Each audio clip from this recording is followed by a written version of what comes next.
রাজধানী মোহাম্মদপুর সুজন হত্যা মামলায় সাবেক তথ্যমন্ত্রী ইনুর 5 দিন আবেদন মঞ্জুর করেছিলেন। মঙ্গলবার মামলার তদন্ত কর্মকর্তা ইনুকে আদালতে হাজির করে 10 দিনের জিজ্ঞাসাবাদের জন্য রিমান্ড চান। শুনানি শেষে ঢাকা মেট্রোপলিটন ম্যাজিস্ট্রেট তার 5 দিনের রিমান্ড মঞ্জুর করেন। রিমান্ড শুনানির পূর্বে আদালতের এজলাসে তোলা হয় ইনুকে। এই সময় তিনি হাসি মুখে এক আইনজীবীর সাথে কথা বলতে চান। হাসির ফলে অন্যান্য আইনজীবীরা খেপে যায় এবং তোপের মুখে পড়ে এবং বিভিন্ন ভাষায় কথা বলতে থাকে। ইনু মন খারাপ করে কিছুক্ষণ দাঁড়িয়েছিলেন আদালত প্রাঙ্গণে।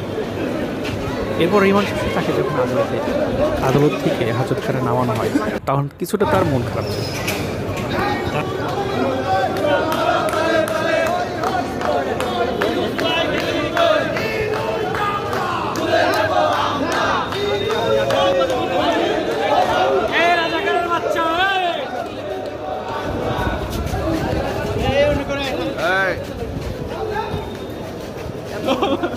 তোমার উপরটাই ভালো ছিল, উপরেই তো আমি দেখতে বেশি পারতাম।